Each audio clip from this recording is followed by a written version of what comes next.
Tatiana Fonseca e começa agora mais um programa Conectados com a Escola, uma iniciativa da Secretaria Municipal de Educação de Divinópolis, com a ajuda e a cooperação de vários professores voluntários. Bom, para iniciar o nosso programa de hoje, que tem muita coisa bacana para a gente aprender, eu vou iniciar com uma mensagem. Solta a música aí, ô DJ, por favor.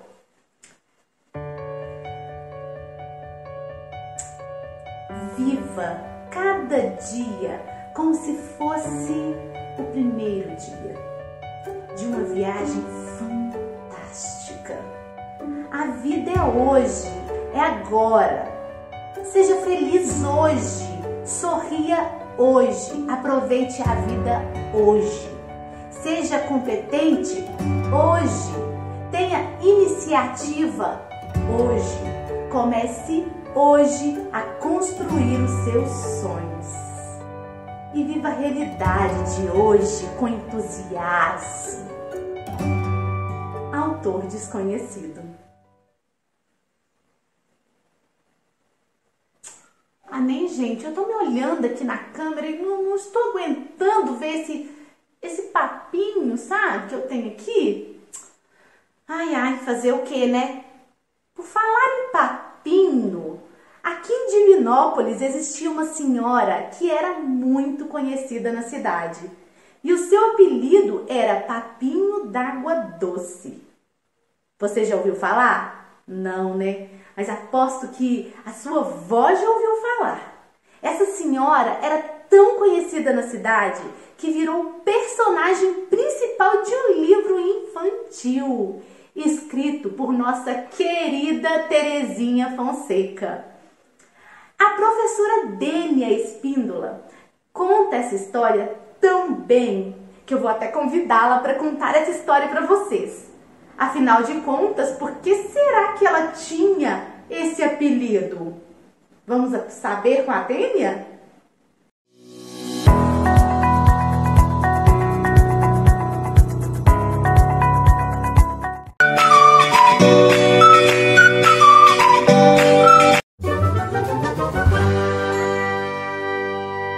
Olá, pessoal!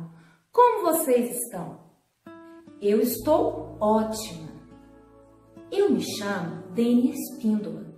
Sou professora e contadora de histórias. Trabalho no CEMEI Maria da Conceição Fernandes. E hoje eu estou muito feliz e muito animada. Sabe por quê? Porque eu estou aqui hoje para contar uma história para vocês. Mas não é uma história qualquer não, hein? É uma história muito especial. E sabe por que essa história é tão especial? Primeiro, quem me contou essa história a primeira vez foi a minha mãe. E ela não contou essa história assim, ó, lendo no livro não. Ela contou da sua cabeça. É a história da Arminda. A Arminda viveu aqui na nossa cidade há muito tempo atrás. Então, é uma história especial também porque conta a história de alguém que existiu de verdade. Que legal, hein? Minha mãe conheceu a Dona Arminda e ela me contou que Dona Arminda era uma velhinha esperta, que tinha o seu jeito próprio de viver. Ela gostava de vestir uma roupa em cima da outra, um vestido em cima do outro. Quando perguntavam para ela por que ela fazia isso, ela respondia: é para não me roubarem. Andava sempre com um saco nas costas e tinha um papo aqui, ó, grandão. Gostava de fazer um coque no cabelo e de se encher de acessórios, de brincos, pulseiras de cores. Minha mãe me chamava de Maria dos Paninhos, de Papinho de Água Doce, porque eu também gostava de andar com a sacola cheia de coisas. Toda vez que ela me chamava de Papinho de Água Doce, ela me contava essa história. Bem, o tempo passou, eu aprendi a ler. Agora eu podia ler as histórias dos livros também. E sabe o que eu descobri? Que aqui também na nossa cidade existe uma escritora de livros que escreveu uma história da Papinho de Água Doce. E essa escritora, que se chama Terezinha Fonseca, também conheceu a Papinho de Água Doce. E ela conta que Papinho de Água Doce, por ter esse jeito tão diferente, ela chamava a atenção da criançada da época, das crianças. E as crianças não faziam por mal, elas faziam porque elas não sabiam ainda, né? Que a gente não pode ficar debochando, mexendo com as pessoas, só porque elas são diferentes da gente. As crianças, quando viam Papinho de Água Doce assim, com o seu jeito todo diferente, eles caçoavam, brincavam com ela, e isso deixava ela muito brava. Bem, essa história tem muita coisa para contar, né? Então vamos lá? Vamos começar? Vamos nos preparar? Bora sentar, que a história vai começar. Mas peraí! Toda boa história, quando vai começar, o que precisa de ter? Vocês lembram? O que a gente faz para chamar a história, para preparar tudo para a história começar? Alguém se lembra? Toda boa história começa com uma música. E é isso que nós vamos fazer agora. Vamos cantar para a história chegar. Papinho de Água Doce, Terezinha Fonseca.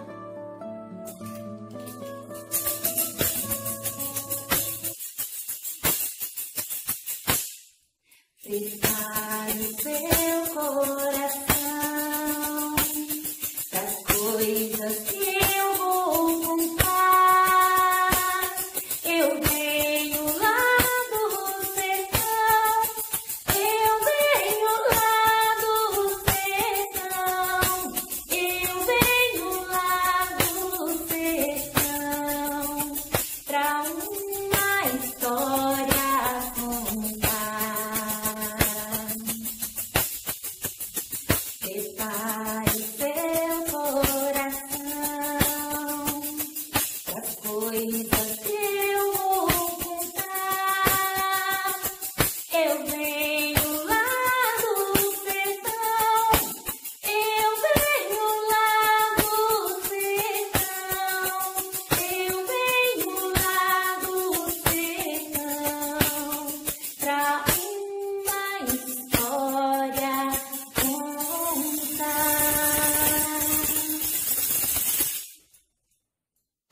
Naquele tempo, as crianças pediam: avião, joga um neném pra mim. Naquele tempo, as crianças brincavam de esconde-esconde, jogavam mariquinha, pegavam vagalumes com tições de lenha. Naquele tempo, as crianças nadavam peladas no rio, pescavam piabinhas com peneiras e faziam barquinhos de papel, soltavam na enxurrada. Havia uma cidadezinha crescendo nas águas calmas e tranquilas de um rio. Na cidadezinha, todos conheciam Papinho de Água Doce. Papinho de Água Doce era uma velhinha esperta, bem danada. Ela tinha um papo de dar inveja no sapo, um pitó, nem o da vovó, e um guarda-chuva se fazia sol ou se fazia chuva. Papinho de Água Doce vestia uma roupa em cima da outra, ia colocando um vestido em cima do outro, e de tão magra que era, colocava tantas roupas que ficava gorda e fofinha. Se caísse, nem barulho fazia. Papinho carregava um saco, onde ela colocava todas as suas riquezas. Não gostava de tomar banho. O banho era como um gato. Esperneava, gemia, sem esperança, e sempre gritava: tenham dó da Papinho, tenham dó da Papinho. Papinho de água doce era boazinha, boazinha. Ela só ficava brava e nervosa quando as crianças caçoavam dela e mexiam, falando assim, ó: papinho de água doce não vai pro céu, papinho de água doce não vai pro céu, papinho de água doce não vai pro céu. Ah, gente, aí Papinho de água doce ficava muito zangada. Ela gritava, ela ficava brava e corria atrás das crianças. E as crianças, que não sabiam que isso deixava Papinho triste, se divertiam, brincavam, corriam, zoavam dela. Bem, o tempo passou. A cidade cresceu, as crianças cresceram. O rio onde as crianças nadavam, o nosso rio Itapecerica, não dá para nadar, não dá para pescar, porque ele está muito poluído. As crianças de hoje já não brincam mais com as brincadeiras daquela época e nem brincam na rua. Elas gostam de jogos eletrônicos, né? Preferem essas brincadeiras assim. A cidade está cheia de carro, as pessoas já não se conhecem mais assim tão bem quanto naquela época, né? E a Papinho de água doce? O que será que aconteceu com ela, hein, gente? Ela queria tanto ir para o céu, esse era o sonho dela. Por isso ela ficava tão brava quando as crianças diziam que ela não ia para o céu. Será que ela conseguiu ir para o céu, gente? Será que ela realizou o seu sonho? Sabe quem eu chamei para responder essa pergunta para vocês? A dona do livro do Papinho de água doce, a Terezinha Fonseca. Eu fui lá perguntar para ela se ela sabe, ela que viveu, né, na época da Papinho de água doce, se ela sabe o que aconteceu com a Papinho. Será que a Papinho de água doce foi pro céu? E aí, minha amiga Terezinha Fonseca, o que aconteceu com a Papinho de água doce? Conta pra gente, vai! É gente grande, gente pequena, criançada, meus amores, minhas amoras. Eu sou a Terezinha Fonseca, sou contadora de histórias e escrevo livro para crianças. E hoje eu quero falar do meu novo trabalho. Aqui neste livro tem 4 histórias e uma delas é da Papinho de água doce. Ah, mas a Papinho de água doce era uma velhinha, gente, que brincava comigo na infância.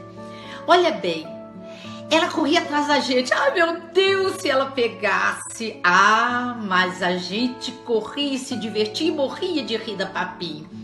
A Papinho de água doce era uma velhinha que tinha um pitó que nem o da vovó. Ah, vestia tanta roupa Papinho que ficava gorda e fofinha. Ela tinha um guarda-chuva, se fazia sol, se fazia chuva. E um saquinho, carregava o saco com todas as riquezas que tinha. Ah, e o papo da Papinho causava inveja no sapo. E a Papinha tinha um sonho de ir para o céu.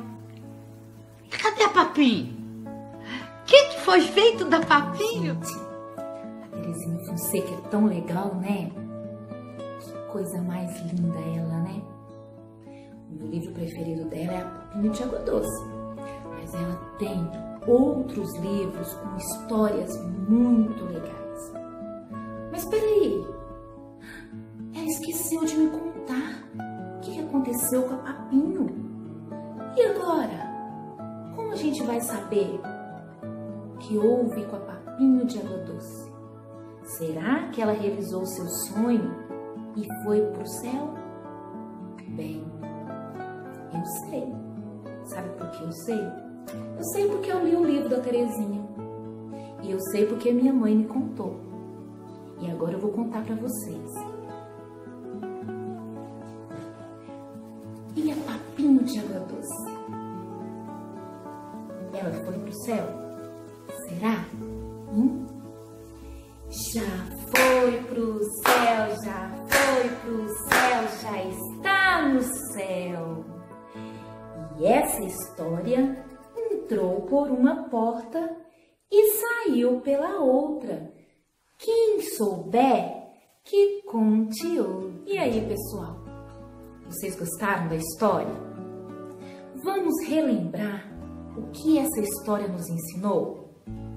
Primeiro, devemos respeitar as diferenças, porque ser diferente é muito legal e é o que nos faz tão especial, né? Temos também que respeitar os mais velhos. Outra coisa, ler faz a gente viajar, faz a gente se divertir muito, não é? Ouvir histórias, então, que legal! É uma forma da gente aprender e da gente ensinar também, não é? Bem, então, eu trouxe uma proposta para fazer com vocês.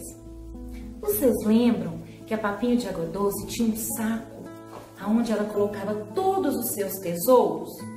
Que eram os tesouros da Papinho de Água Doce? Era tudo que era importante para ela. E se a gente também tivesse um lugar para a gente colocar as coisas que são importantes para a gente guardar os nossos tesouros? Ah, como que se faz isso? Vou explicar.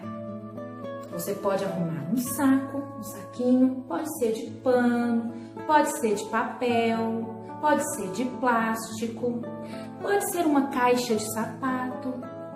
E lá dentro você vai procurar e guardar tudo que é importante para você. Vale foto, vale um brinquedo, vale uma lembrança de um lugar legal que você passou, vale o palito de um sorvete que você tomou num dia que foi muito divertido para você. Você vai colocar tudo no seu saco de tesouros, no seu saquinho de tesouros e vai guardar para quando você estiver bem mais velho, você olhar os seus tesouros que estão guardados aqui dentro e lembrar. E quem sabe até contar para as outras pessoas esses momentos que você viveu. Bem, esse aqui, ó, eu vou guardar. Inclusive, vou tirar até uma foto. Vou pedir a alguém aí para tirar uma foto minha de hoje, porque hoje foi um dia muito legal, para eu guardar aqui no meu saquinho de tesouros. E vocês também vão fazer o seu saquinho, sua caixa de tesouros? Essa é a primeira proposta. Eu tenho outra proposta para você que é esperto. Você ouviu a história de hoje. Será que você consegue contar essa história para alguém? Chama a mamãe, chama a vovó, chama o irmão e faça o reconto. Conte a história da Papinho de Água Doce para eles, para que todos conheçam a história dessa velhinha esperta. Ah, pode até fazer um desenho. Eu vou gostar de ver. Bem, agora que a gente já ouviu história, que a gente já fez atividade, que a gente já conversou bastante, que a gente já conheceu a Terezinha Fonseca, agora eu vou indo. Dia desses eu volto com outra história, com outras brincadeiras e muito animada com vocês, tá bem? Então, beijo e até breve!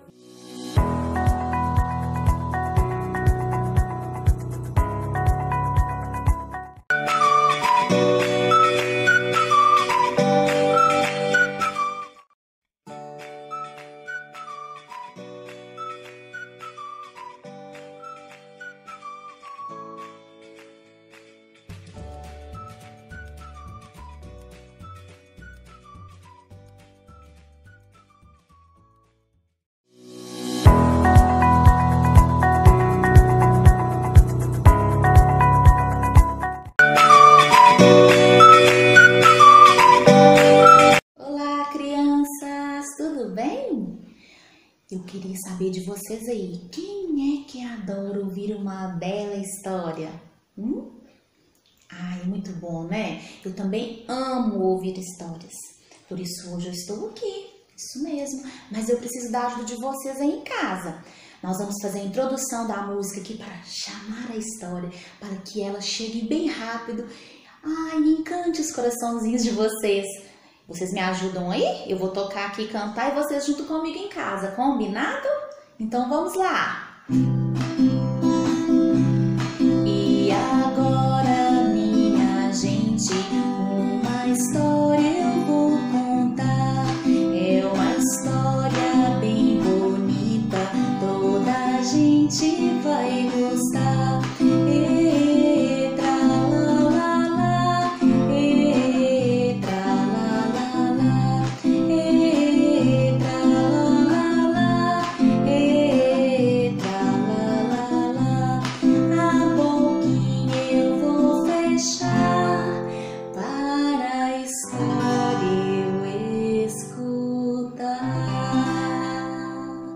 Divirtam-se, crianças! Boa tarde, crianças! Tudo bem com vocês? Hoje a Cris veio contar a história de Dolores Dolorida, de Vera Coutrin. Houve-se uma vez que pros lados do rio, lá onde a primavera nunca mais linda se viu, uma espécie esquisita de dia e de noite por lá se escondia. No meio das flores e cantos e cores, uma serpente chamada Dolores Dolorida. E o que acontecia e que não se entendia é que Dolores vivia com dores, sempre doente, a pobre serpente. Gemia e chorava, e aí suspirava.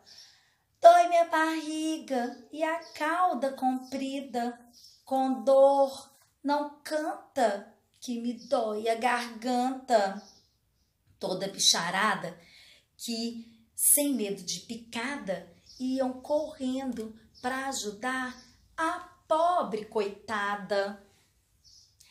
Levavam própolis, levavam remédio, faziam até mesmo chazinho, mas de nada adiantava. A pobre serpente nunca melhorava. Oh, tão carente essa serpente. Mediam sua temperatura, olhavam a pressão dela e até o coração. E assim vai passando toda a estação, justo a mais bela para o coração. E por maior que fossem o carinho e o cuidado de toda a bicharada, iam todos cansando e deixando Dolores de lado. É que na época de maior alegria, de canto, de cores, de tantos amores, o que de verdade todo mundo queria não era somente cuidar de Dolores. Por mais que acudissem, fizessem, falassem, só gemido se ouvia e era Ai de mim, essa azia não terá fim. Mas com o verão no portão e a primavera já de saída, organizou-se uma baita festança, com muitas comidas, música e dança. A doída serpente não foi convidada. Era descanso de que ela precisava. A dor de dente era valente, nem com reza passava. Que pena falavam pelo caminho. Só a coruja torcia o biquinho, por ser mesmo a mais sábia. Bem antes da despedida, a coruja diz, olhando de fora: olha que a cobra não se demora, é carente essa serpente, mas festa cheia de gente faz sumir até dor de barriga, e de Dolores a dolorida vai ser Dolores a cobra sem dor. De fato, Dolores abriu a janela, arrumou-se todinha, pois percebeu que só ela ficara de fora, mas que depressa já esqueceu toda sua mazela, curou-se da cabeça e do calo do pé. Que disparate! Cobra nem tem pé, da cauda comprida, da garganta e da barriga. Do dente, então, nem tinha lembrança. Saiu correndo para a grande festança, cobriu-se de flores, a dolorida Dolores, e de serpente doente e malemolente, tornou-se alegre e contente. E crianças, olha só, essa Dolores dolorida, de tão carente, ficou mentindo para seus amigos, mas todos cansaram das suas mentiras e, foram cuidar da vida deles. E então, crianças, aprenderam a lição? Se vocês quiserem ter amigos verdadeiros, uma vida recheada de amizades, tem que falar somente a verdade, hein? Não pode mentir. Mentir é muito feio. Combinado, crianças? Dizer sempre, então, a verdade. Isso mesmo. Um grande beijo no coração de todos vocês. E até a próxima. Hoje a Cris veio aqui ensinar vocês a fazerem uma cobra com alguns materiais de reciclagem. E para isso vocês vão precisar de alguns rolinhos de papel higiênico ou de papel toalha. Vocês podem cortar esses rolinhos mais ou menos na medida de 5 centímetros. Nós vamos ter que pintar os rolinhos para nossa cobra ficar assim, bem colorida. Para isso vocês vão precisar de tinta guache, azul, verde, vermelha e amarela. Tem que pintar o rolinho todo. Vamos lá?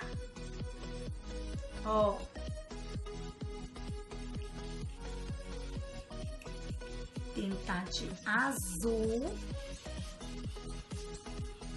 Vamos pintar todas as beiradinhas para não ficar nenhum pedacinho sem tinta.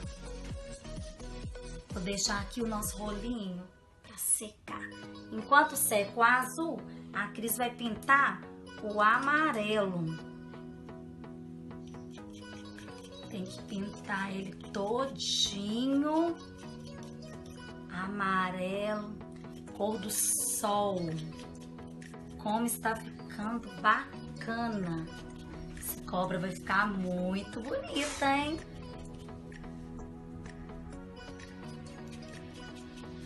Agora vamos deixar o amarelo secar e vamos pintar o vermelho. Deixa eu pegar aqui o pincel. Vamos pintar de vermelho, pintar todos os cantinhos. Minha mão está ficando um arco-íris, toda pintadinha. Ai, vai ficar muito bonitinha essa cobra, hein, crianças? Vamos deixar o nosso rolinho secando e vamos pintar o último rolinho de verde. Ó, cor das folhas, né? O verde da nossa natureza. Olha que lindo. Então, vamos deixar secando. E olha aqui, crianças, a cabeça da cobra. Eu pedi a Alice e vocês vão pedir a mamãe de vocês para costurar um retalho que vocês tiverem em casa, tá? De mais ou menos uns 25 centímetros. Ai, não esqueçam de costurar um pedacinho vermelho para ser a língua e o rabinho também. O rabo pode ser mais ou menos uns 18 centímetros. Aqui dentro vocês vão colocar, pode ser pedacinhos de retalho ou areia. A Cris vai colocar algodão, que é o que eu tenho aqui em casa agora, tá? Então nós vamos colocar o algodão para encher bem esse rabinho, a cabeça da cobra também, ó.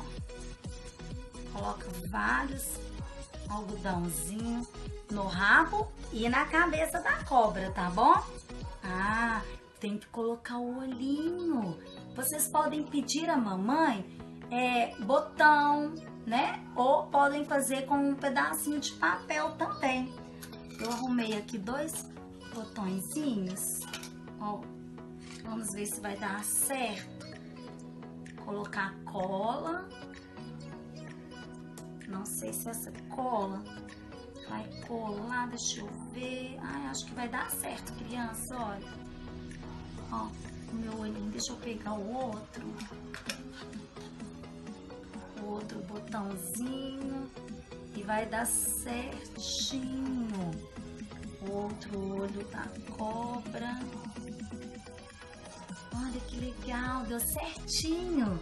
Agora, nós vamos amarrar, tá? Nós vamos com um pedaço de elástico.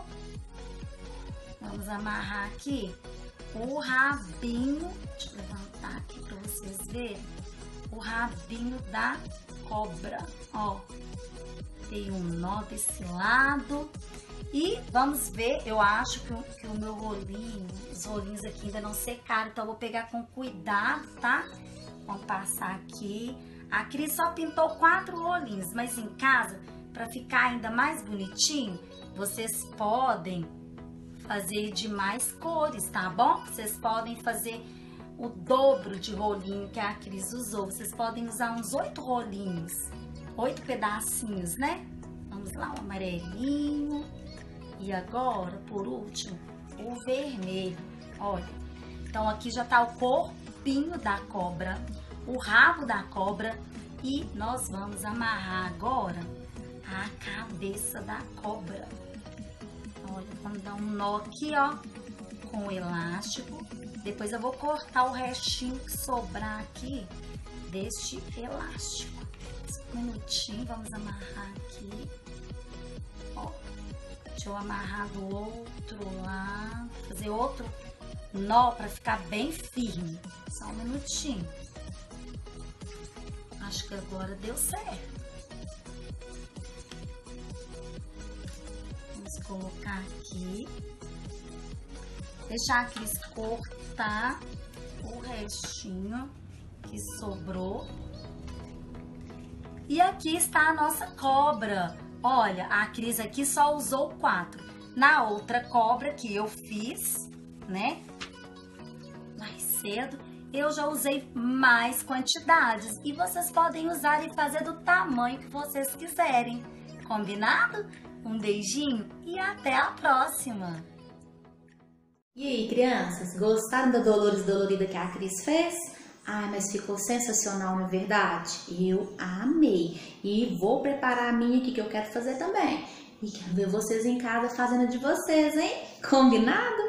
Mas agora eu vim aqui falar um pouquinho para vocês sobre as cobras, algumas curiosidades. A cobra é um réptil alongado. A palavra réptil vem do latim reptilia, que significa rastejar. Existem mais de 2.500 espécies. A maioria das espécies tem grandes escamas na parte de baixo do corpo. Vocês sabiam, crianças, que as cobras não possuem pálpebras móveis como as nossas? Pois então, os olhos delas são cobertos por uma membrana transparente, que tem a função de protegê-los. Existem também algumas cobras que têm a capacidade de engolir presas muito maiores que suas próprias cabeças. Isso acontece porque o corpo delas é feito especialmente para sofrer grandes adaptações de formato. Por exemplo, a pele delas é bastante elástica, as costelas são móveis e os ossos também delas são altamente maleáveis. As cobras peçonhentas são as cobras que têm a capacidade de injetar o veneno dentro do corpo de outro ser vivo. E a maioria, das cobras peçonhentas tem uma estrutura que chama fosseta loreal, que é um buraquinho que é encontrado entre a narina e o olho da cobra. Essa estrutura aí tem a função, a gente fala aqui como se fosse um radar, porque através dela ela consegue captar a presença de uma presa de sangue quente aproximando através da temperatura. Então, é um órgão que tem grande importância para a cobra, é essencial para a sobrevivência dela, pois através dela ela consegue encontrar sua presa até mesmo na escuridão. Mas existe uma exceção, crianças. A cobra coral verdadeira, que é uma cobra altamente peçonhenta, não possui essa estrutura. Então, para identificar se uma cobra é peçonhenta e não, somente um especialista. Então, fica uma dica, jamais se aproxime de uma cobra, hein, crianças?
Beijo e até a próxima, crianças. Tchau, tchau!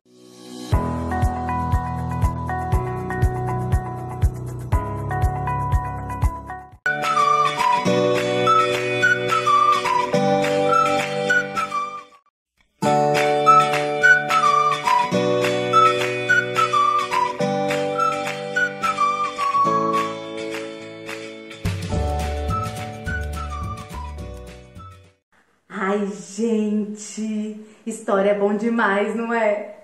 Ah, mas quem não gosta também de uma bela poesia? Imagens, rimas, estrofes e versos.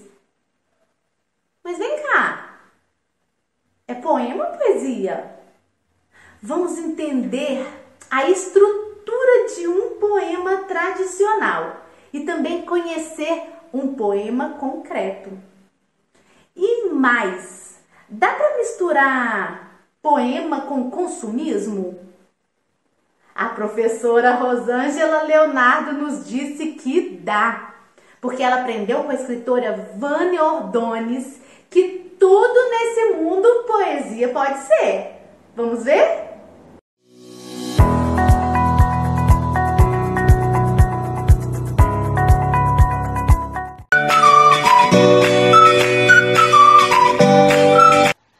Olá, crianças! Sou a professora Rosângela Leonardo e hoje nós vamos falar sobre poema.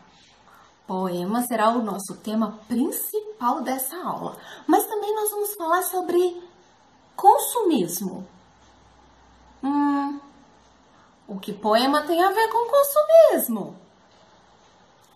Ué, tudo nesse mundo, poesia pode ser. Amor, pirata, tesouro, chocolate, eu e você. Poeira, mar, estrada, livro, biscoito, lua, sol. Menino, trem, brinquedo, domingo, bola e futebol. Bruxa, castelo, princesa, monstro, susto, chororô.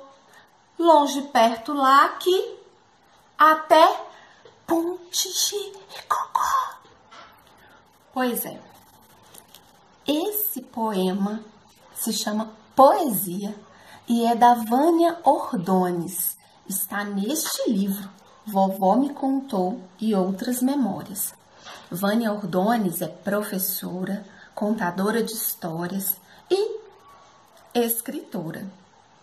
Mora em Divinópolis, aqui na nossa região. Então, é uma artista e uma escritora da nossa região. Dia desses, uma coleguinha da nossa turma compartilhou no grupo da sala um poema. Ela disse que ia compartilhar um poema cheio de rimas. E era verdade. Ela compartilhou um vídeo com um senhor com cabelo branquinho, assentado numa cadeira. Parecia ser a varanda de uma casa. E tinha um espaço assim aberto atrás dele, com muita grama. No fundo, lá no fundo, um monte de árvores e um laguinho. E o senhor recitava como se estivesse dando conselhos, um poema cheinho de rima. Depois nós descobrimos que aquele texto, mesmo ele tendo recitado do jeitinho dele, se chama A Corrida da Vida e é do poeta cordelista Braulio Bessa, que é brasileiro do Nordeste do país. Só aquela imagem daquele senhor sentadinho na cadeira e recitando aquele poema já era uma poesia. Bom, qual a diferença entre poema e poesia?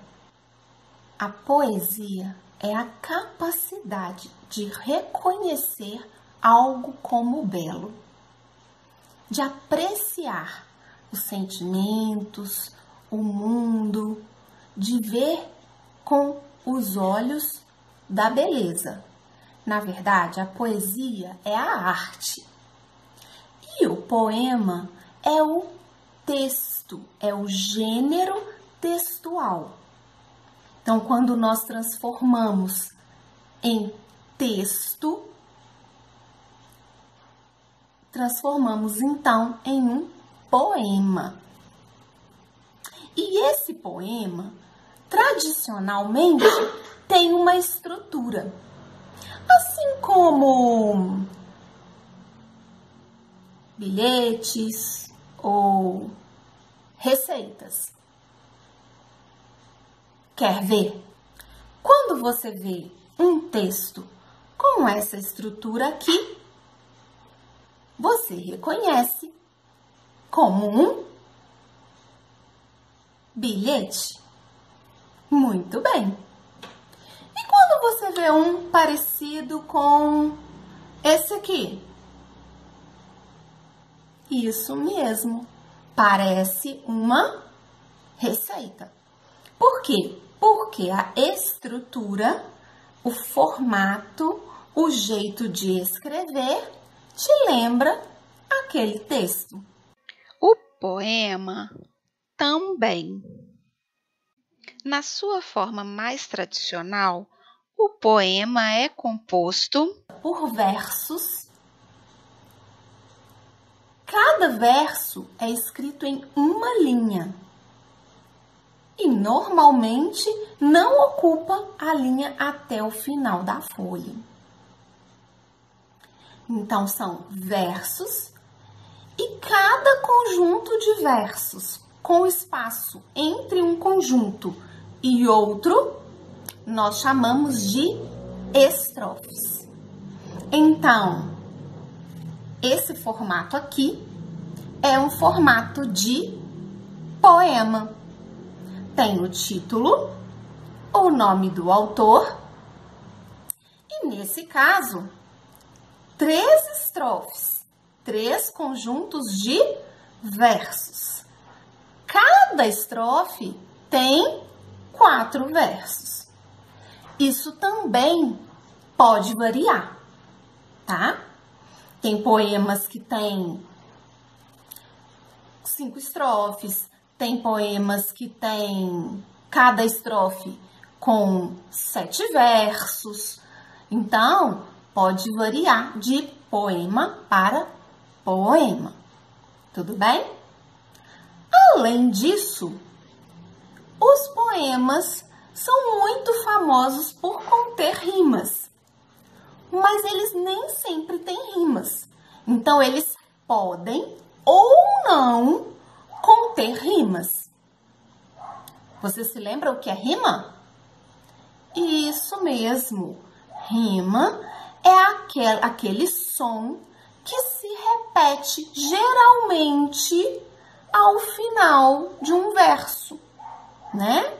Então, no poema que nós recitamos ainda há pouco, que é esse aqui, a gente tinha algumas rimas, não é?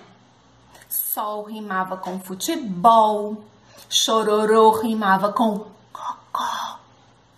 Então, geralmente lá no final da palavra, a última ou as 2 últimas sílabas ou os últimos conjuntinhos de som são parecidos e dão um ritmo.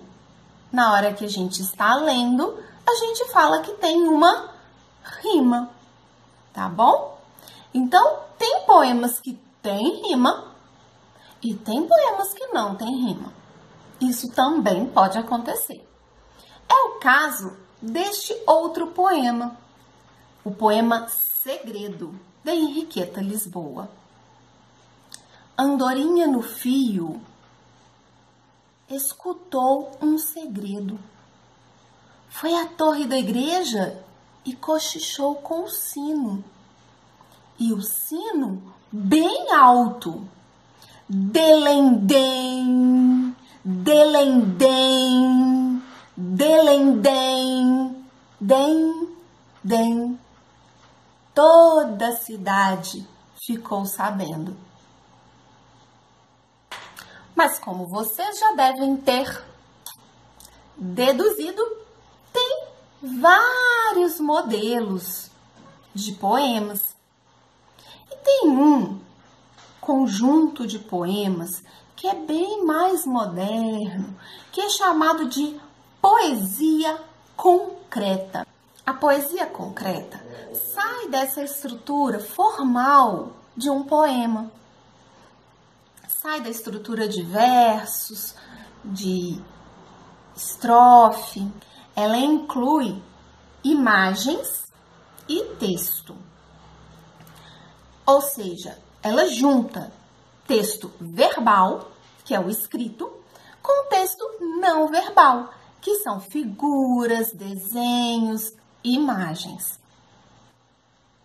Veja um exemplo de poesia concreta. Deixe a infusão o tempo necessário até que os nossos aromas e os nossos sabores se misturem. Nesse poema, Chá, de Sérgio Caparelli, nós temos as palavras escritas como se fossem a fumacinha do chá quente saindo da xícara. E temos o desenho da xícara, escrito assim: a xícara sobre a mesa revela a infusão contida. Então, nós temos imagens, desenhos e texto. Então, nós temos verbal, texto, e não verbal, a imagem da xícara. E ainda, o autor quis nos dar a sensação do calor do chá através dessas palavras, desses versos que saem da xícara. Esse é um exemplo, então, de poesia concreta. Existem outros, é claro, e você pode pesquisar. Eu prometi para vocês que a gente ia misturar poema com consumismo. E vamos! Agora, você sabe o que é consumismo? Consumismo é quando a gente compra e compra e compra. Compra muito e compulsivamente. Que isso, compulsivamente? Compra demais. E, na maioria das vezes, sem necessidade. Ou seja, a gente compra coisas que são supérfluas.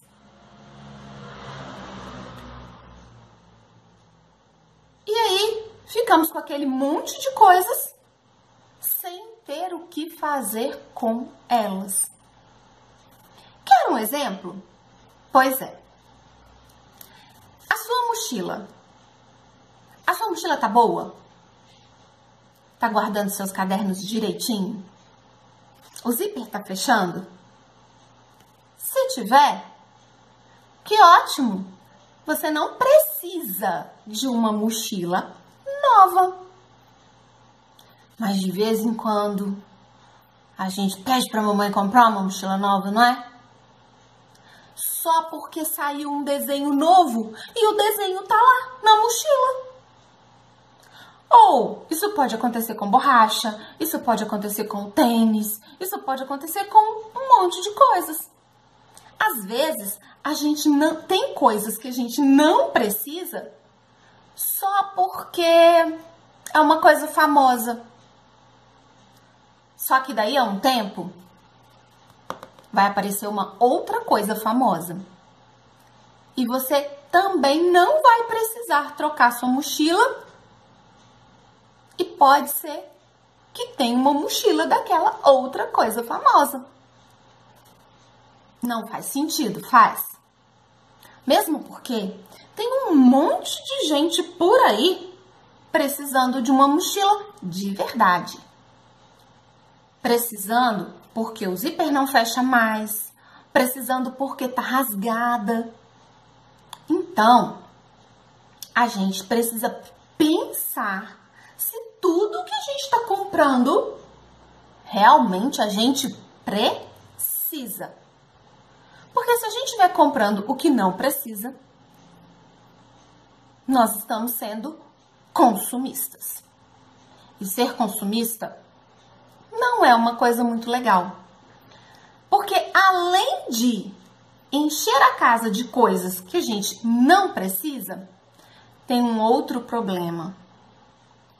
Toda vez que uma coisa dessas é fabricada, são elementos da natureza que a gente está retirando para poder fabricar aquela coisa. E se a gente está tirando além do que a gente precisa, pode ser que a natureza não consiga repor com a mesma rapidez. Então, nós estamos causando um prejuízo para o meio ambiente, que a gente já conversou de outros momentos, que é essencial um meio ambiente preservado e saudável, inclusive para a nossa saúde e para nós vivermos bem. Não é mesmo? Esse poema que eu vou ler para vocês conta uma história parecida com essa da mochila. Vamos ouvir? Os Lerdinhos. Atenção, crianças, corram para ver os novos personagens de desenho que estreiam nos cinemas e logo reinarão na TV. Os Lerdinhos são demais, astutos, fortes e valentes. São um pouco devagar, tudo bem, mas quem defeitos não tem? Na luta entre o bem e o mal, são mesmo radicais. Eles são os maiorais. E depois do filme, vem muito mais por aí. Os Lerdinhos vão invadir e enfeitar tudo o que houver, para vocês comprarem, usarem e comprarem mais e abusarem. Assim começaremos a cantar. Comprem, comprem os bonecos dos Lerdinhos. Comprem, comprem a camisa dos Lerdinhos. Comprem, comprem a bermuda dos Lerdinhos. Comprem, comprem o relógio dos Lerdinhos. Para sorrir, para brincar, não esqueçam de exigir do papai e da mamãe, da vovó e do vovô, da madrinha e do padrinho, ou de quem mais possa pedir, o jogo, a bola, a mesa, a caneca, a barraca, a chuteira, a casinha, a massinha, o videogame, a bicicleta, tudo dos Lerdinhos. E no fim das férias, quando as aulas retornarem, para ficarem combinadinhos, com o tênis e a meia, a cueca e a calcinha, o boné, a tiara, o relógio e a pulseira, todos apetrechos dos Lerdinhos. Comprem, comprem o caderno, o lápis, a borracha, a régua, apontador, o estojo, a mochila, a lancheira, a garrafinha, os lápis de cor e as canetinhas dos Lerdinhos, ok? Na hora do lanche, também não esqueçam. Tem bolo, pãozinho, biscoito, salgadinho, suco, iogurte, salsicha, mortadela, patê. Não deixem de comer as delícias dos Lerdinhos. Mesmo que os outros produtos estejam na promoção ou sejam muito melhores, isso é importante, prestem atenção. Não deixem de levar a marca dos Lerdinhos. Quando chegarem em casa, não esqueçam, tem a toalha, o shampoo, o condicionador, o creme dental, a escova de dentes, o pente, o lençol e o pijama. E se você se machucar, nem precisa chorar. Tem até o curativo dos Lerdinhos. Comprem, comprem, comprem, comprem. Comprem tudo dos Lerdinhos. Deixem, deixem, deixem os Lerdinhos e espertinhos bem riquinhos. Fiquem, fiquem, fiquem cada dia mais pobrezinhos, sem o seu dinheirinho. O Ministério das Finanças adverte: comprar demais faz mal ao seu bolso. Esse foi um poema da Andra Valadares. Agora, vamos pensar um pouco sobre isso. Só porque os Lerdinhos apareceram no cinema com um desenho super bacana, você vai querer ter tudo dos Lerdinhos? Poxa, A mamãe já comprou tudo para você no início do ano. Lápis, borracha, caderno, mochila, tênis, tudo que você precisa. Papai também comprou a roupa, o tênis, o material, tudo o que você precisa.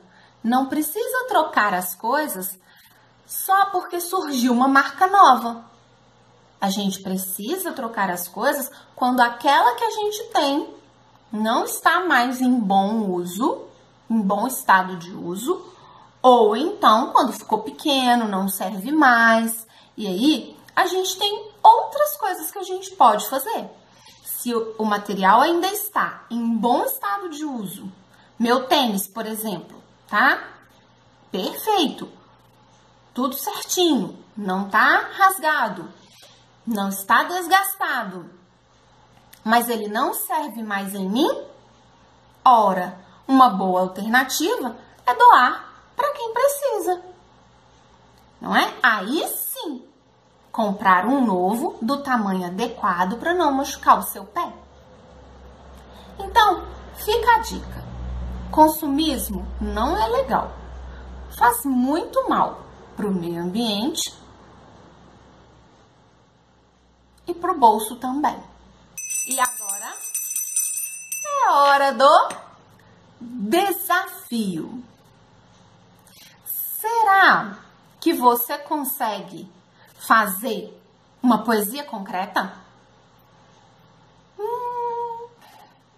Tenta! Vai ser muito legal. Pega uma imagem de algo que você gosta. Uma árvore, uma flor, uma bola de futebol. E faça uma poesia, escreva uns versinhos sobre aquilo que você gosta, seguindo o desenho desses elementos. Os formatos de bola, de árvore, de flor. Vai se divertir. E faça um colorido bem bonito. Combinado? Até a próxima, pessoal!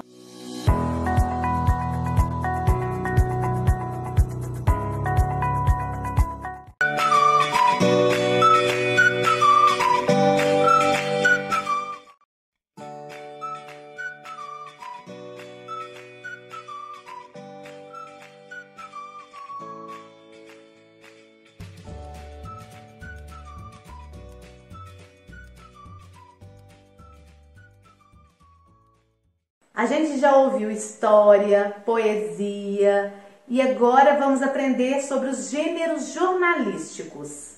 Afinal de contas, o que diferencia uma notícia de uma reportagem ou um editorial? E onde entra a crônica no meio disso tudo? Fique por dentro do que é e saiba como produzir um texto jornalístico com a aula que também foi exibida no programa Se Liga na Educação.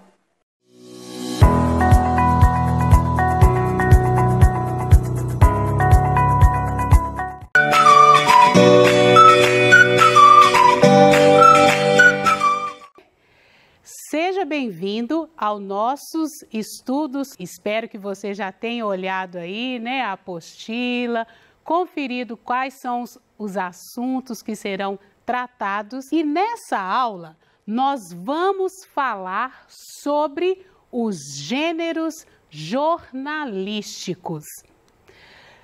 Agora, antes disso, eu gostaria de fazer uma pergunta para você. Vamos lá. Você já passou por uma situação de adquirir algum produto e você não ficou satisfeito? Segunda pergunta, você já comprou algum produto e veio danificado ou não funcionou? E se aconteceu essas coisas com você, o que você fez a respeito para sanar o problema? Você reivindicou, ligou para a loja, fez alguma coisa? Então vamos lá. Você sabia que existe um recurso que você pode estar né, recorrendo, algo que você pode estar recorrendo em relação a esses acontecimentos, a esses fatos? Uma delas é a carta de reclamação. Bom, agora, o que é reclamar? Quando a gente pensa em reclamar, né, a gente pensa tanto quando a mãe da gente, por exemplo, pede para nós estarmos ou lavando a louça ou ajudando, né, com alguma tarefa de casa. Bom, não é somente, né, ou simplesmente nesse sentido de reclamação que nós vamos estar trabalhando hoje. Vamos lá, nós temos duas acepções. Primeiro, o que é reclamar? Opor-se por meio de palavras, fazer reclamação, queixar-se, reclamar contra as injustiças. O primeiro significado que eu gostaria que você guardasse nessa tarde é esse: reclamar contra as injustiças. Segunda acepção, exigir o que lhe pertence. Pedir ou mandar de maneira veemente, ou seja, incisiva, né? Não desistindo daquilo que você tenha pedido. Ou reivindicar, reclamar seus direitos. Então, vamos guardar esses dois significados: reclamar contra as injustiças e reclamar seus direitos. Professor, eu nem sabia que reclamar tinha esse significado. Pois é. Para que serve, então, uma carta de reclamação? Professora, já ouvi sobre carta pessoal, carta que você escreve, né, para o diretor ou para alguma outra instituição, mas carta de reclamação não. Então, vamos lá. A carta de reclamação é utilizada quando o remetente, ou seja, né, o autor da carta, aquela pessoa que escreve, descreve um problema ocorrido a um destinatário. Quem pode ser esse destinatário? Uma empresa, uma loja, né? Que pode resolvê-lo. Então, essa carta, existe um autor, né, que é aquela pessoa que está reclamando a respeito de alguma coisa, e também um destinatário, que pode ser aquele lugar onde você adquiriu determinado produto.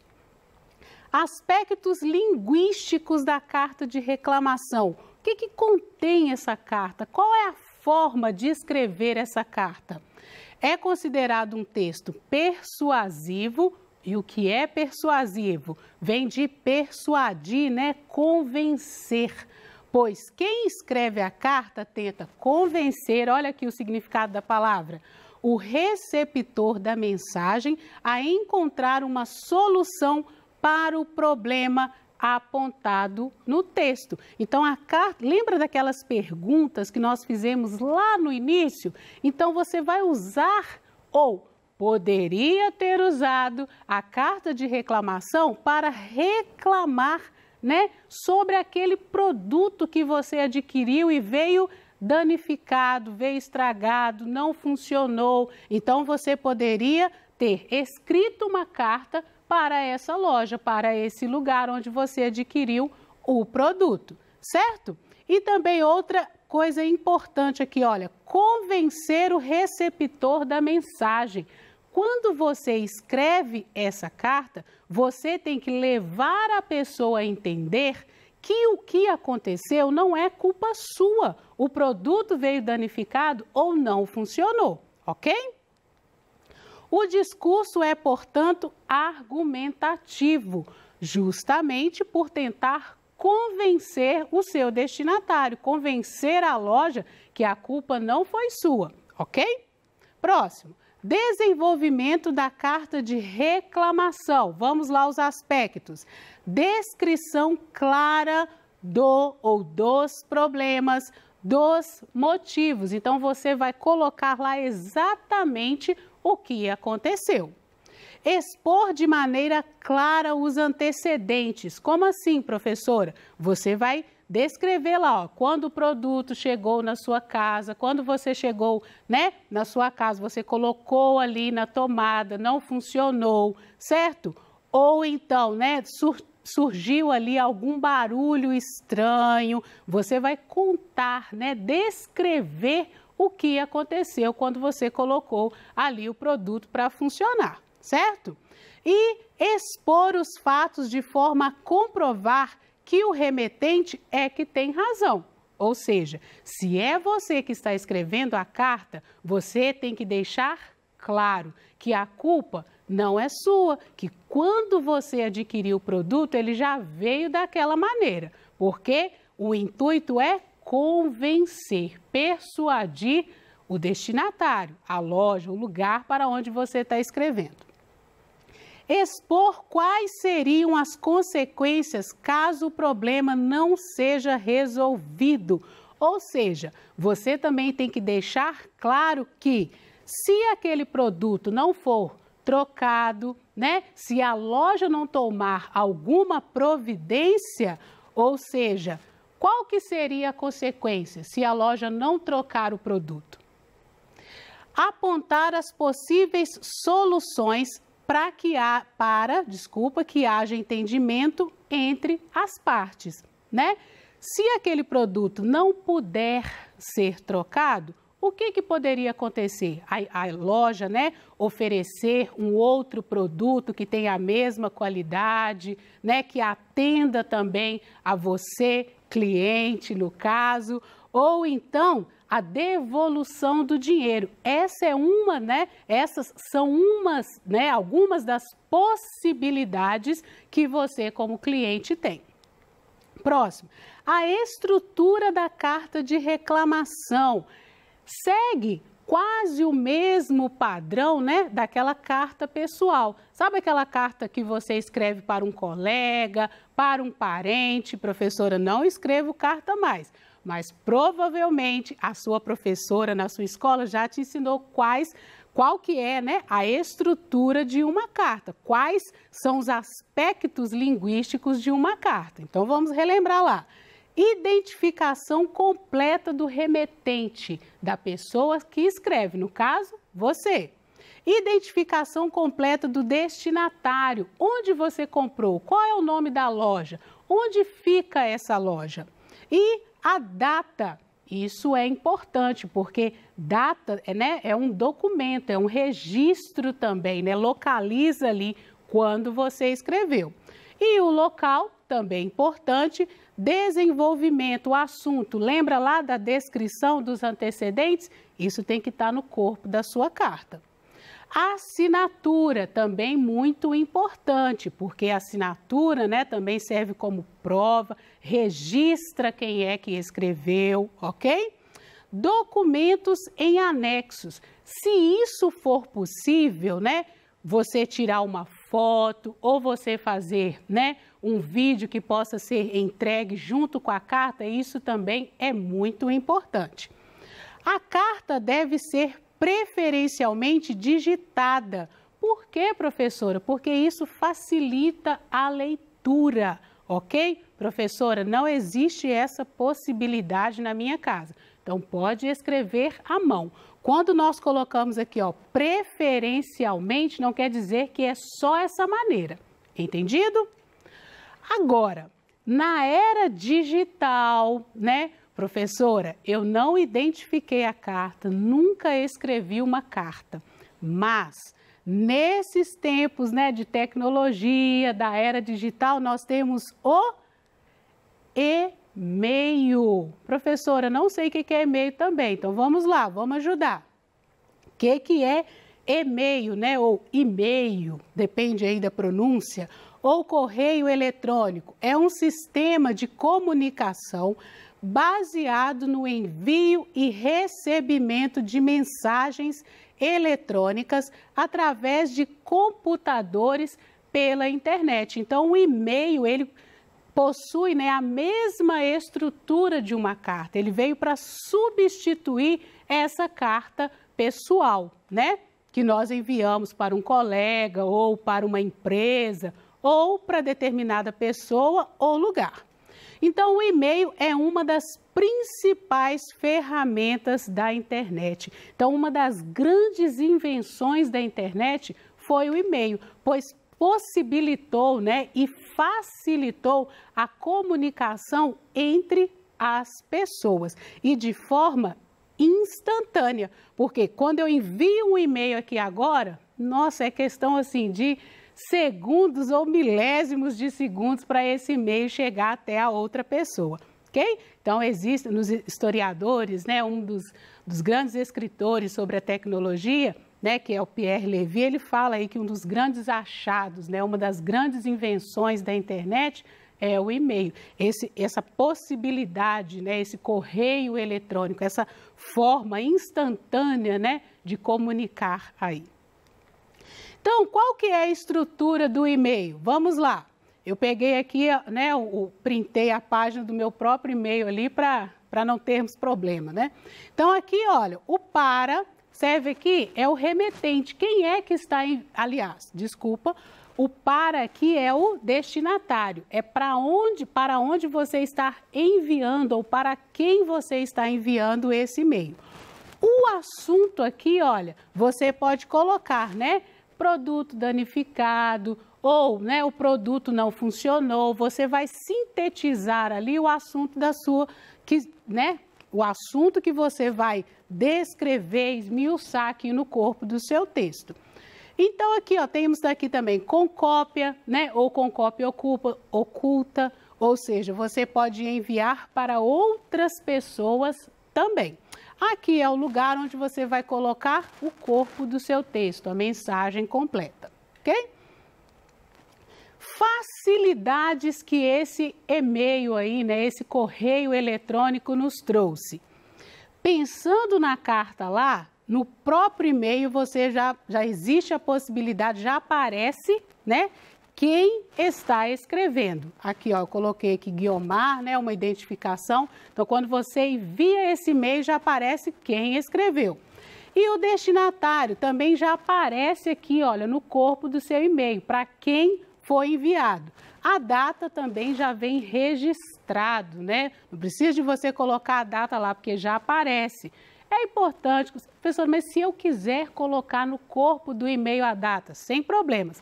Mas saiba que quando você enviar, já vai ser registrado a data. A hora também, né? E serve uma das outras facilidades e possibilidades do e-mail também, é que ele serve como prova, sabia disso? Ele serve como um documento, como um registro. Ok? Modelo de uma carta de reclamação. Então, após, né, nós conversarmos um pouquinho sobre a carta de reclamação, a estrutura, né, a forma como ela deve ser escrita, vamos para um modelo, tá? É fictício, pesquisei direitinho, não existe empresa nenhuma com esse nome, então tá tranquilo aqui. Então, para aqui, né, com por tele limitada o assunto. Computador entregue com estragos aparentes. Isso é o que você pode escrever lá no topo do e-mail, lembra disso? E outra coisa importante também é o vocativo. Professor, o que é vocativo? Vocativo é aquele termo que serve para você interpelar, chamar uma pessoa. Isso é vocativo. Geralmente eu uso aqui, ó, pronomes de tratamento. Isso aqui está simplificando a palavra excelentíssimo, tá? Então, exmo, senhor ou senhores. No último dia 5 de fevereiro, dirigi-me ao seu estabelecimento, situado à Rua do Equívoco, tudo fictício, tá? Número 2, como endereçado, a fim de comprar um computador. Após escolher o modelo que me interessou, solicitei que a mercadoria fosse entregue em minha casa. Para tanto, assinei a nota de encomenda e paguei a taxa para que fosse realizado o serviço. No dia 10 do mesmo mês, foi-me entregue o computador encomendado. No entanto, após ligar o aparelho na tomada, constatei que esse emitia mais de 8 apitos e não funcionava. Então, descrever o problema. Diante desse fato, solicito, dentro do prazo estabelecido por lei, outra coisa importante que nós vamos falar é sobre os direitos do consumidor.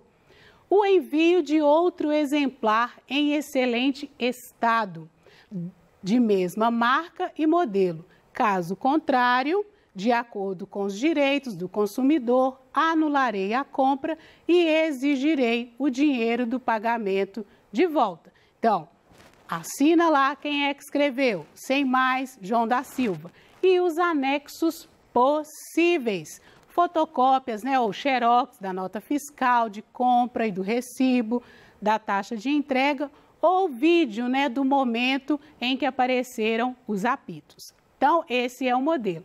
Agora, em tempos de pandemia, nós temos que prestar atenção em algumas coisas. Cuidados com as compras na internet. Então, eu vou dar algumas dicas para vocês aqui. Buscar informações sobre o site. Nós não podemos entrar em qualquer site. Sites desconhecidos, nunca ouvi falar. Cuidado com esses sites. Verificar qual o endereço físico do fornecedor e se existe algum telefone ou e-mail, porque em caso de problemas você vai ter que entrar em contato com a loja física, entendido? Verificar as medidas que o site adota para garantir a privacidade. Esse é um outro perigo, porque geralmente compras na internet exige que você preencha ali com seus dados ou às vezes envie o número do seu cartão. Isso é muito perigoso. Recursos. Agora, em caso de algum problema, lembra lá que na nossa carta, no nosso modelo de carta, nós colocamos lá, diante, ou de acordo com os direitos do consumidor? Você também precisa de saber que existe uma cartilha do consumidor, com algumas dicas, onde aparece ali quais são os nossos direitos, nós consumidores, clientes de uma loja, se acontecer algo semelhante a produto estragado, danificado, não funcionou, como eu devo proceder? Então, procure essa cartilha do consumidor ou peça aos pais ou responsáveis. Vamos ler juntos, conhecer os nossos direitos. E o PROCON também, que é um órgão aí que também fala desses direitos e deveres do consumidor. Ok? Então, essas são as nossas referências e eu gostaria muito que você, aluno, compartilhasse esse momento, com os pais de vocês, com os responsáveis, sabendo que nós temos direitos, quando nós adquirimos algum produto, se ele não veio da forma correta, nós temos os nossos direitos, o que fazer, como proceder. E hoje você sabe que existe a possibilidade de escrever, redigir, uma carta de reclamação para a loja, para o lugar onde você realizou a compra ou enviar um e-mail. Então, muito obrigada e espero que vocês tenham aprendido um pouquinho mais sobre os direitos de vocês e como proceder em caso, de ser aí lesado por algum motivo. Muito obrigada.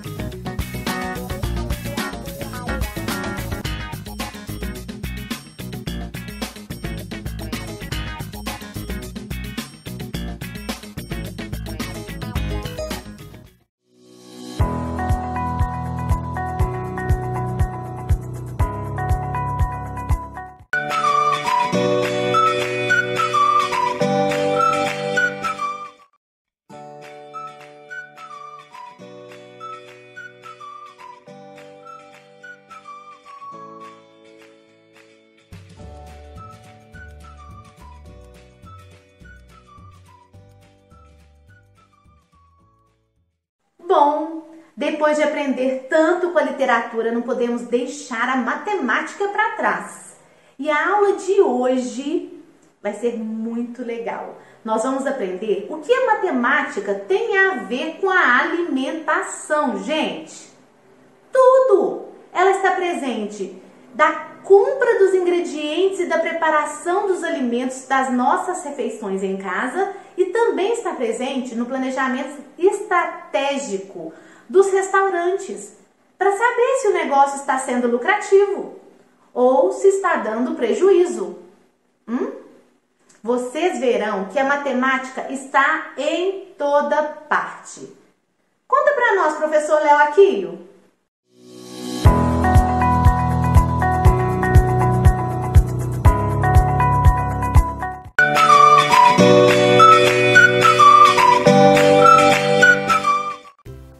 Olá, pessoal! Hoje eu vim contar para vocês a história do Davi. O Davi é um menino muito especial e tem um avô mais especial ainda. Assim que o Davi nasceu, o seu avô fez para ele um lindo cobertorzinho, daqueles bem quentinhos, fofinhos. O Davi adorava dormir com o seu cobertorzinho. Acontece que o Davi cresceu e o seu cobertorzinho ou cobria aqui em cima ou cobria os pés. Os dois lugares já não dava mais. A mãe do Davi então disse para ele: meu filho, seu cobertorzinho tá pequeno, vamos doá-lo para uma criança menor. Na mesma hora, o Davi pegou o seu cobertorzinho e disse para sua mãe: mamãe, o cobertorzinho que o vovô fez para mim com tanto carinho. De jeito nenhum, eu vou levar o cobertor lá na casa do meu avô. Eu tenho certeza que ele vai dar um jeito. E assim o Davi fez. Ele correu lá na casa do seu avô e pediu que ele desse um jeito. O avô do Davi olhou, pensou e teve uma ideia. O avô do Davi então começou a trabalhar. Vocês batem palmas, hein? Ele cortou,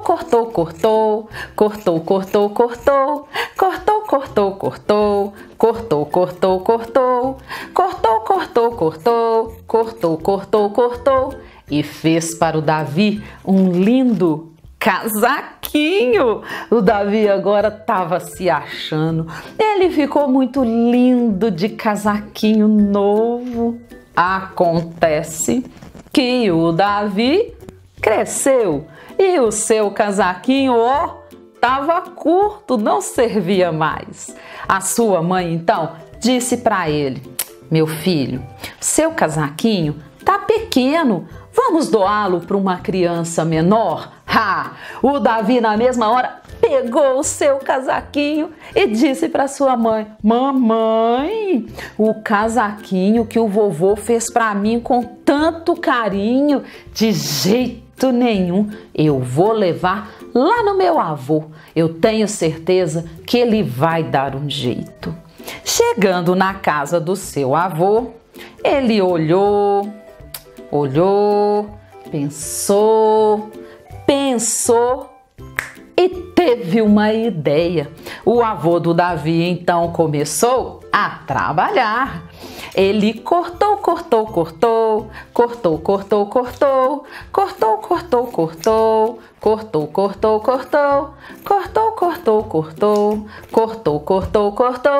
e fez para o Davi um lindo coletinho. Mas o Davi agora estava muito chique. Ele colocava uma camiseta assim por baixo, deixava as manguinhas aparecendo e punha o coletinho por cima. Mas ele ficou muito lindo. Acontece que o Davi cresceu e o seu coletinho, ficou curto, não servia mais. A sua mãe então disse para ele: Davi, agora não tem jeito, está muito pequeno, vamos doá-lo para uma criança menor? Mas o Davi na mesma hora pegou o coletinho e falou: mamãe, o coletinho que o vovô fez para mim, eu vou lá na casa do meu avô, eu tenho certeza que ele vai dar um jeito. Seu avô então olhou, pensou e teve uma ideia. Ele pegou sua tesoura e começou a trabalhar. Ele cortou,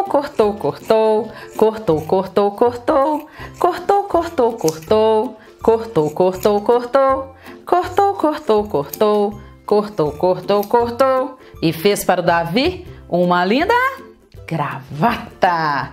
Ah, não, gente. Vocês tinham que ver a chiqueza do Davi. Ele ia para a escola de gravata. Ele ia para as festas de gravata. Ele foi até na barraquinha de gravata. Acontece que lá na barraquinha, o Davi enfiou a ponta da gravata dentro da vasilha de canjica. Ficou um nojo só. A mãe do Davi, então, disse para ele: meu filho, não tem condição. Essa gravata não dá mais para usar. Além do mais, você cresceu e a gravata ficou curta. Vamos doá-la para outra criança? Mas o Davi não desistia. Ele pegou a sua gravata e disse para sua mãe: mamãe, a gravata que o vovô fez para mim? De jeito nenhum. Eu vou lá na casa do meu avô. Eu tenho certeza que ele vai dar um jeito. E lá vai o Davi. Chegando lá, o seu avô olhou, pensou. E não é que ele teve uma ideia? Ele pegou a sua tesoura e começou a trabalhar. Ele cortou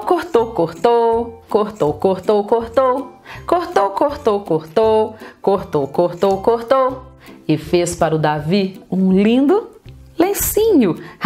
O Davi, ele usava esse lencinho assim, ó. Ele ia jogar futebol e colocava o lencinho no bolso de trás. Aí na hora do jogo, naquela suadeira, aí lá vai o Davi enxugar o suor, sabe? Às vezes ele usava o lencinho para guardar as bolinhas de gude assim, sabe? Ele fazia um pacotinho. Ou então, às vezes, eles... Até para isso o Davi usava o seu lencinho. Um dia, a mãe do Davi, vendo aquele lencinho todo sujo, disse para ele: meu filho, agora já deu. Não dá mais esse tecido. Vamos jogar esse lencinho fora, que nem para doar tem jeito, né? Mas o Davi, o que ele fez? Ele pegou o seu lencinho e disse para sua mãe: mamãe, o lencinho que o vovô fez para mim com tanto carinho, de jeito nenhum. Eu vou lá na casa do meu avô. Eu tenho certeza que ele vai dar um jeito. E lá vai o Davi. Chegando lá, o seu avô olhou, pensou. E não é que ele teve uma ideia? O avô do Davi pegou sua tesoura e começou a trabalhar. Ele cortou,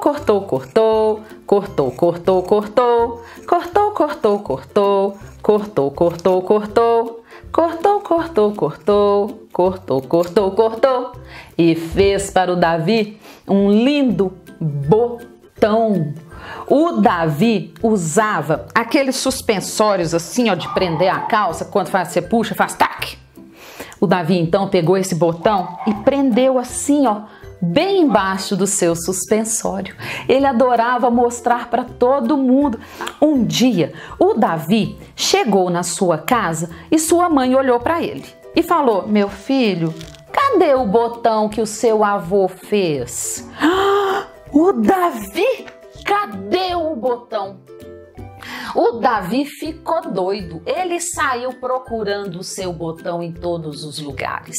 Ele voltou pela rua, ele foi na escola, ele foi no campo, na pracinha e nada. O Davi não encontrou o seu botão. Ele então, muito triste, resolve ir lá na casa do seu avô. Ele falou assim com a sua mãe: mamãe, eu vou na casa do meu avô, eu tenho certeza, ele vai dar um jeito. E lá vai o Davi. Chegando lá, o seu avô, depois de conversar com ele, disse assim: pois é, Davi, infelizmente eu não tenho o que fazer. Eu não consigo fazer alguma coisa a partir do nada. Eu não tenho o que cortar. Davi, então, voltou para sua casa. Ele estava muito triste. E não era por causa do objeto, daquele botão, não. era o que aquele botão representava. Era o afeto do seu avô que estava naquele botão. Ele então sentou-se na sua escrivaninha. O Davi então pensou e teve uma ideia. O Davi então começou a escrever.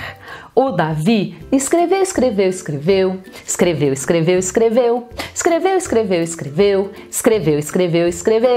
e fez pra gente essa linda história que eu acabei de contar para vocês, mostrando que com amor, criatividade, determinação é possível sempre fazer alguma coisa, mesmo que pareça que é a partir do nada.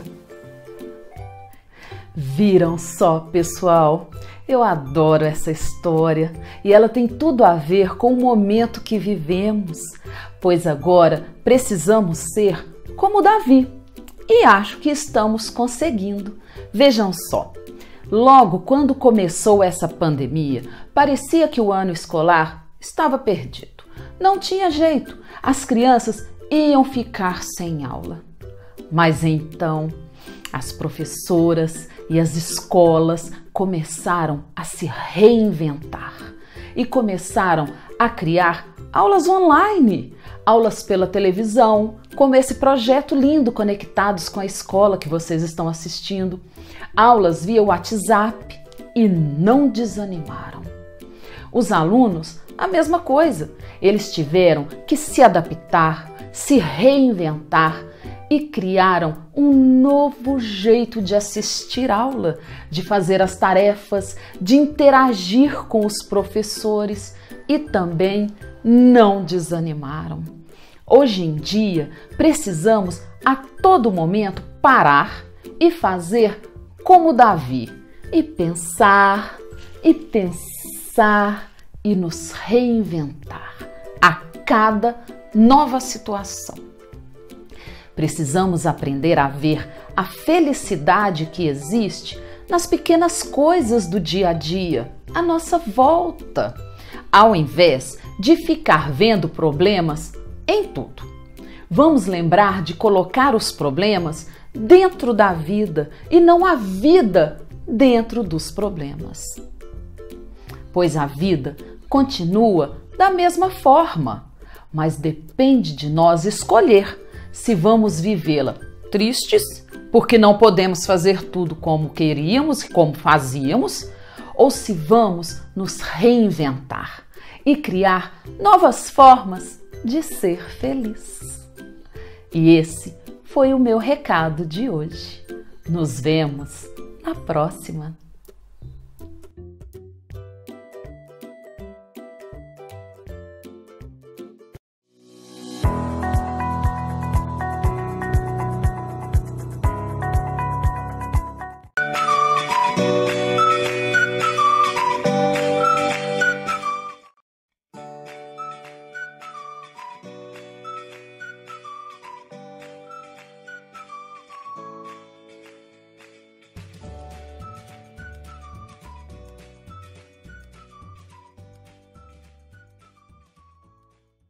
A professora Andréia Silva preparou um conto judaico para sua aula de hoje.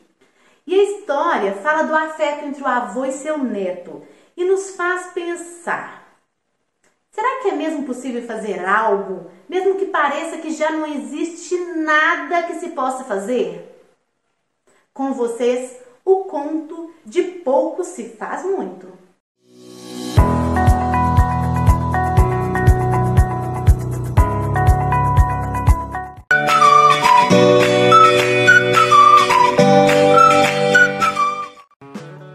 Para mim, a matemática sempre foi a melhor forma de enxergar o mundo. Eu sempre vi matemática em tudo, mas só ver não era suficiente. Eu precisava convencer meus alunos que não paravam de me perguntar para que serve a matemática. Então, eu senti o dever de mostrar como a matemática está em toda parte no dia a dia. Matemática em toda parte 2.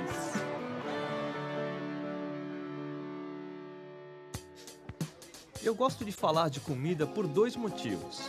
O primeiro, claro, é porque eu adoro comer. O segundo é porque eu vejo a culinária como uma verdadeira alquimia de ingredientes. E um dos ingredientes mais importantes numa cozinha é a matemática, que ajuda os cozinheiros a acertar a mão nos seus pratos. Hoje eu quero aprender a preparar um prato e, principalmente, quero ver a matemática em ação no dia a dia de uma cozinha profissional.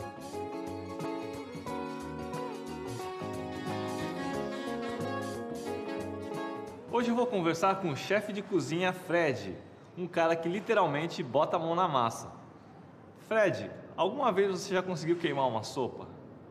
Várias vezes. Eu pensei que foi só uma exclusividade de uma amiga minha. Não, se você deixar ela muito tempo, ela vai secar até queimar. Por que uma equipe profissional precisa ser muito bem disciplinada?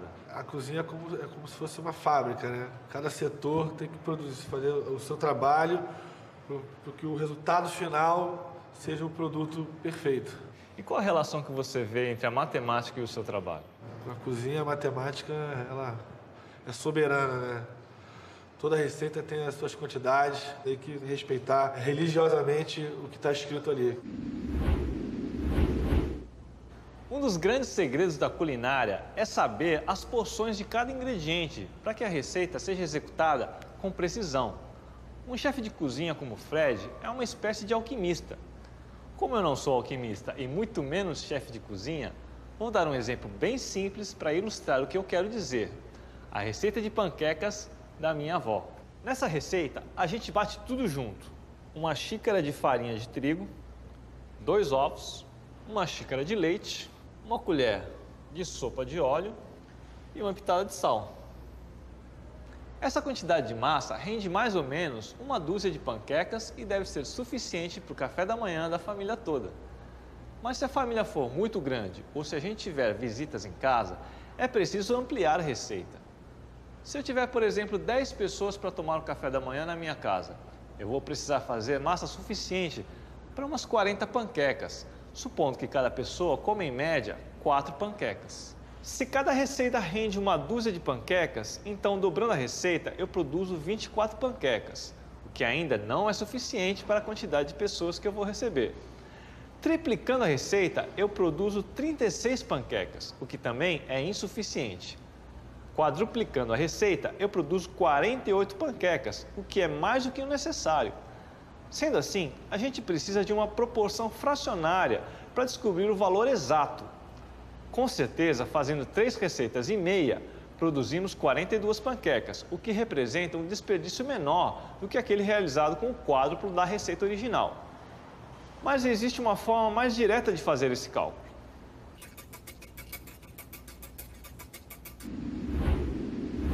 Para determinar a proporção exata, a gente pode dividir 40 por 12. Isso significa que fazendo aproximadamente 3 receitas e meia, vai ter panqueca suficiente para todo mundo e ainda sobra uma margem de segurança, caso meu cunhado acorde com muita fome.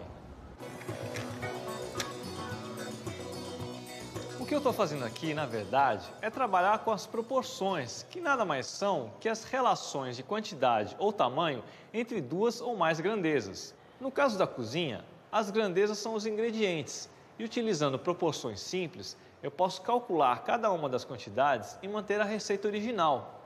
Dessa forma, eu sou capaz de fazer panquecas em diversas porções sem perder a qualidade da receita. Além disso, eu evito a falta e o desperdício de ingredientes, agrado meus visitantes e ainda recebo elogios pela boa culinária.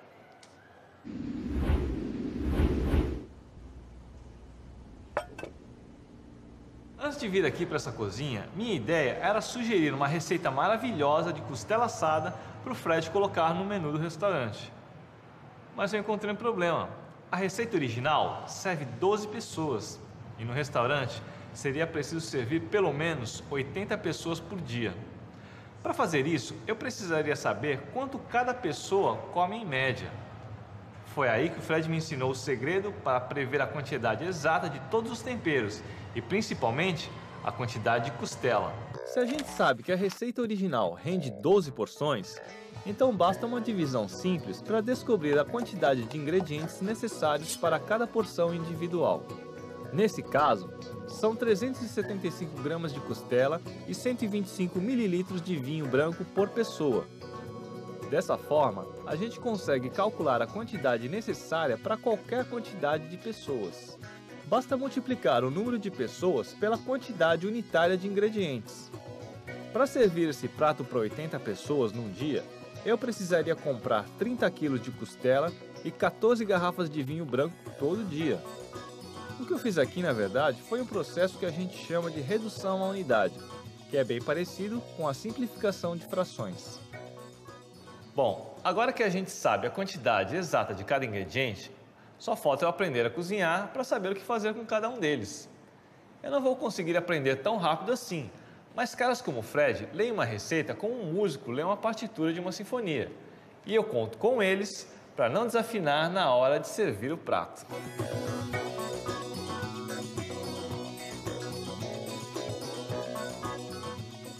Quando a fome fala mais alto, a gente não consegue pensar em tudo que está à nossa volta. O preparo de um prato é um processo complexo, cheio de etapas e técnicas muito específicas. E preparar as refeições é apenas uma das muitas tarefas que um restaurante deve cumprir. Se tem uma coisa que todas as pessoas têm em comum, é a fome. Quando bate a hora do almoço, todo mundo quer uma bela refeição para poder continuar o dia numa boa. Na correria do cotidiano, a maioria das pessoas não tem tempo de cozinhar e recorrem aos restaurantes. Eu mesmo estou preparando uma boquinha. Mas o que eu realmente vim fazer aqui é entender como funciona um restaurante. E, claro, desvendar onde a matemática entra nesse cardápio.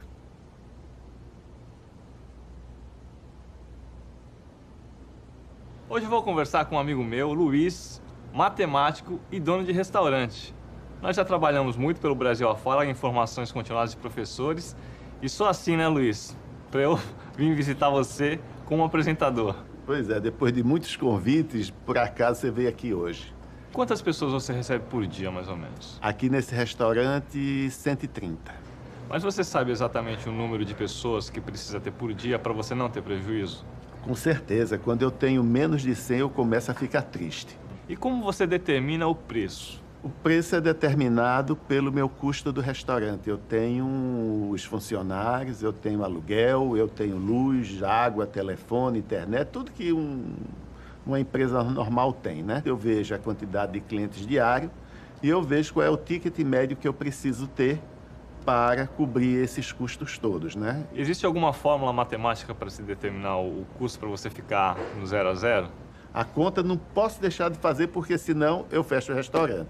Por exemplo, eu compro 1 quilo de filé mignon, pago em torno de R$19. Mas eu tenho uma perda entre 15% e 20% do peso dele quando eu vou fazer o cômputo do que eu estou gastando com ele. Eu tenho que fazer conta o tempo todo.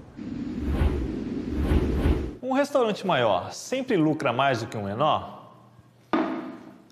E um restaurante que tem filas todos os dias, deve investir na expansão do negócio? Essas são perguntas que não saem da cabeça dos donos de restaurante, e a matemática pode ajudar a responder. A primeira coisa que a gente precisa calcular é a taxa de ocupação do restaurante, ou seja, quantas mesas em média ficam ocupadas durante o tempo que o restaurante permanece aberto ao público. Vamos imaginar um restaurante com capacidade para atender 50 clientes de uma vez. E cada cliente fica em média 1 hora no restaurante. Se esse mesmo restaurante recebe em média 120 clientes por dia, em suas 8 horas de funcionamento, a sua taxa de ocupação média é de 30%. Descontando as despesas totais, esse restaurante tem uma margem de lucro de 4%.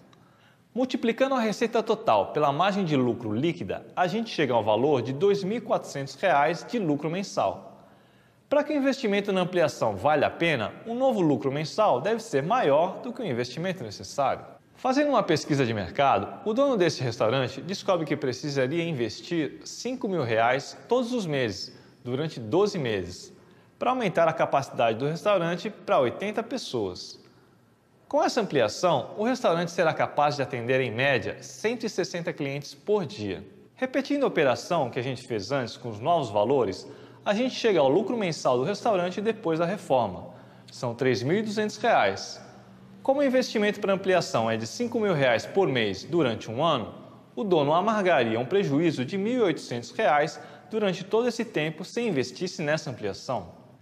O que esse exemplo mostra é que nem sempre as filas bastam para indicar a necessidade de ampliação do negócio. Quer dizer, na hora de investir num restaurante Aquilo, cautela, canja de galinha e muita matemática não fazem mal a ninguém. O restaurante Aquilo é um fenômeno tipicamente brasileiro. Desde o final dos anos 80, esse tipo de serviço cresceu muito e se tornou um hábito no país. Uma coisa que intriga muita gente é saber como os donos de restaurantes como esse aqui chegam ao preço do quilo de comida. Para ficar mais fácil pensar nessa resposta, eu vou simplificar um pouco as coisas. Vamos imaginar um restaurante que sirva apenas 5 pratos: feijoada, arroz acarreteiro, mix de folhas, bife de contrafilé e arroz branco. Depois de comprar e preparar todos os pratos, a gente pode calcular o custo do quilograma de cada prato. Com base nesses dados, a gente pode estimar o custo médio da refeição por cliente utilizando o conceito de média ponderada. A média ponderada é calculada através do somatório das multiplicações entre valores e pesos divididos pelo somatório dos pesos. No caso do nosso restaurante aqui, a gente vai levar em consideração, quando calcular a média, o valor de cada um dos itens do buffet. Fazendo as contas, a gente conclui que o custo dos ingredientes para o restaurante do nosso exemplo, em média, é de R$ 13,02 por quilo. Em cima desse custo, a gente acrescenta as despesas operacionais, as despesas com funcionários, os impostos, os prolabores dos sócios e a margem de lucro. O resultado desses cálculos todos é o preço que o cliente vai ver quando colocar o seu prato na balança.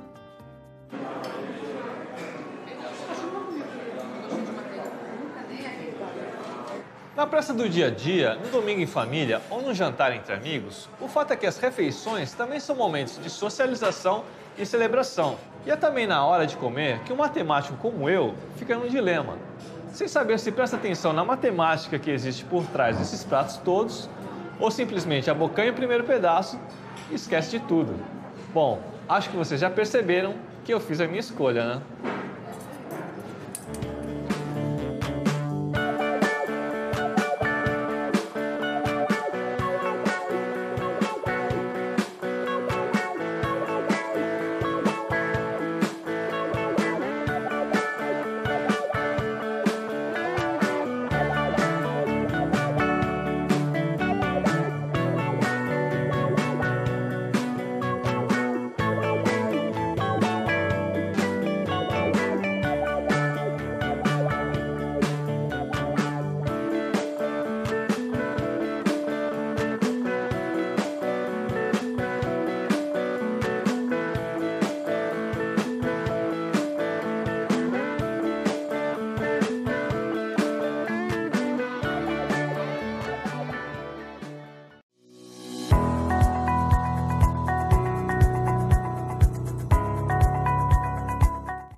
Bom, pessoal, então termina aqui mais um programa. Foi um prazer estar com vocês aqui mais essa tarde.